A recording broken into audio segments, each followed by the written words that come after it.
తంబళ్లపల్లి నకిలీ మద్యం కేసులో లిక్కర్ డైరీ కీలకంగా మారింది. నకిలీ మద్యం తయారీ కేంద్రంపై దాడుల సమయంలో ఎక్సైజ్ అధికారుల చేతికి డైరీ దొరికింది.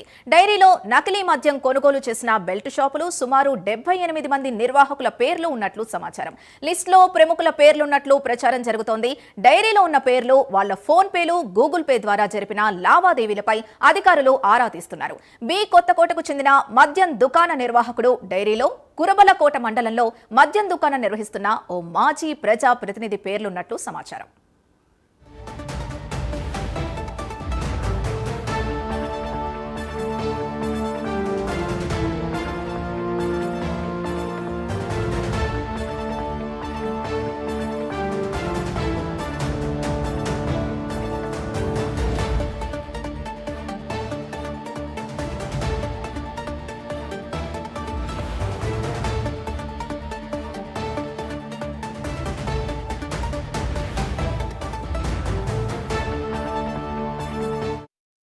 నకిలీ అక్రమ మద్యం తయారీ రాకెట్ ని నిన్న సాయంత్రం 8 గంటలకు మన డైరెక్టర్ గారికి రాబడిన సమాచారం మేరకు ఏసీ గారి ఆధ్వర్యంలో డిపిఓ అన్నమయ్య ఆధ్వర్యంలో స్పెషల్ టీమ్స్ దాడులు నిర్వహించి ఇది కదిరినాయన్ కోట గ్రామంలో ఒక షెడ్ దగ్గర దాడులు నిర్వహించగా వాళ్ళకి వచ్చిన సమాచారం మేరకు టీమ్ తో పాటు విఆర్ఓ అండ్ కొంతమంది మధ్యవర్తులను కూడా చేర్చడం జరిగింది. ఈ విధంగా ఈ అన్ని టీములకి ఒక అక్రమ మద్యం రాకెట్ ని గుర్తించడం జరిగింది. ఒక షెడ్ లో ఈ షెడ్ లో సీజ్ చేసిన వివరాలు స్పిరిట్ తో కూడిన క్యాన్లు 35 ఉన్నవి. ఈ ఒక్కొక్క క్యాన్ 35 లీటర్లు వెరసి మొత్తం 1050 లీటర్ల స్పిరిట్.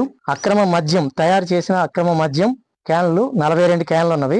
ఇవి ఒక్కొక్క క్యాన్ 35 లీటర్ల సామర్థ్యంతో ఉన్నవి. మొత్తం 1470 లీటర్ల ఇలిసిట్ లిక్కర్ ఆల్రెడీ తయారు చేసి ప్రిపేర్డ్ ఇలిసిట్ బాక్సెస్ ఆల్రెడీ తయారు చేసి ప్యాక్ చేసి రెడీ ఫర్ డిస్ట్రిబ్యూషన్ 421 బాక్సులు ఉన్నవి.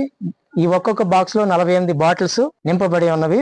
దీని ప్రకారం మొత్తం 20,208 బాటిల్స్ అక్రమ మద్యం బాటిల్స్ ఉన్నవి. దీంతో పాటు 3 వెహికల్స్ ని సీజ్ చేయడం జరిగింది. బడా దోస్త్ ఒకటి, స్కూటీ ఒకటి, టీవీఎస్ ఎక్సెల్ ఒకటి. 10 మంది అరెస్ట్ అయ్యారు. ఇంకా 4గురిని అరెస్ట్ చేయాల్సి ఉంది. 4గురి కోసం 4 టీములను వేసి వీళ్ళని గాలించడం జరుగుతుంది. దొరికిన వెంటనే అరెస్ట్ చేసి ఫర్దర్ వివరాలు వారి దగ్గర నుంచి రాబట్టడం జరుగుతుంది.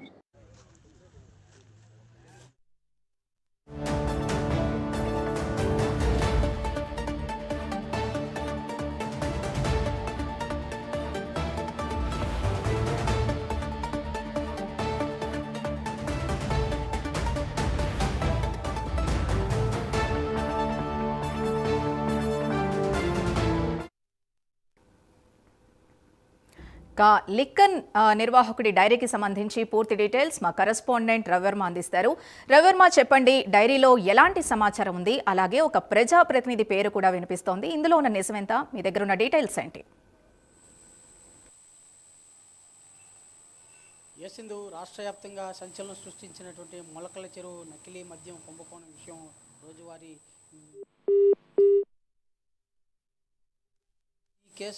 ఈ కేసులో మరింత లోతుగా నేపథ్యంలో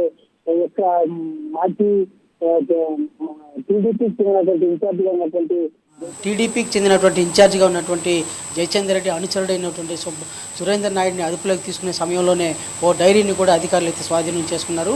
ఆ డైరీలో ఉన్నటువంటి ఎవరెవరు ఉన్నారు ఏంటి అనేది క్షుణ్ణంగా పరిశీలిస్తున్నారు. ఆ డైరీ ఆధారంగానే దాదాపు 78 మంది పేర్లు ఉన్నట్టుగా కూడా గుర్తించారు. ఆ పేర్లకి ద్వారా లావాదేవీలు గూగుల్ పే ఫోన్ పేల ద్వారా డబ్బుల లావాదేవీలు జరిగినట్టు కూడా అధికారులు అయితే గుర్తించారు. అందుకు సంబంధించే మొలకల చెరువు మండలము అలాగే కొరబలకోట మండలం, ఈ 2 మండలాల్లోనే మాజీ ప్రజాప్రతినిధులు కూడా ఉన్నట్టు కూడా గుర్తించారు. వారి ఆ దిశగా కూడా మరింత లోతుగా దర్యాప్తు సాగిస్తున్నారు. ఇవాళ ఉదయం ఎక్సైజ్ అధికారులు ఈ దర్యాప్తులో భాగంగానే ఉప్పరాన్లపల్లికి చెందినటువంటి వెంకటరెడ్డి అనే అతని దానిమ్మ తోటలో దాడి చేస్తే అక్కడ దాదాపు 30 కేసుల నకిలీ బీరు బాటిల్స్ నకిలీ బీరును స్వాధీనం చేసుకున్నారు. అలాగే మరో 33 కేసుల నకిలీ మద్యం అంటే చీప్ లిక్కర్ను కూడా స్వాధీనం చేస్తున్నారు. దీన్ని బట్టి చూస్తుంటే బీర్లు కూడా నకిలీ తయారు చేస్తున్నారు అనే విషయం బయటపడింది. ఈ విధంగా నకిలీ మద్యంతో పాటు నకిలీ బీర్లు కూడా తయారు చేస్తున్నారు అనేది ఇవాళ పోలీసుల ఎక్సైజ్ అధికారుల దాడిలో అది బయటపడింది.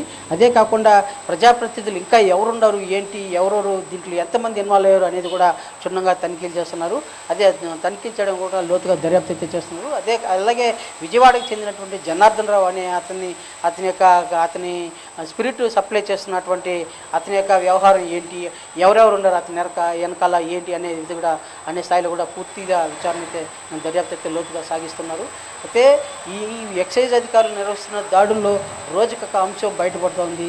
దాదాపు ఇప్పటికే 78 మంది ప్రజాప్రతినిధులు అలాగే కొంతమంది మద్యం షాపులు నిర్వహించే యజమానులు వారి ఫోన్పే గూగుల్ పే లావాదేవీలకు జరుగుతున్న విధానాన్ని వాటన్నిటిని కూడా పసిగట్టి తదనుగుణంగా లోతుగా విచారణ అయితే సాగిస్తూ వస్తున్నారు.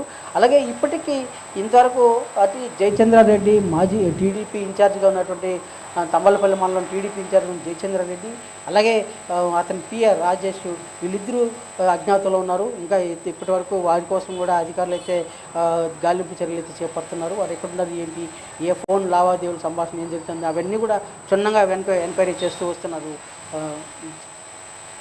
Okay, right. Thank you Ravi Varma.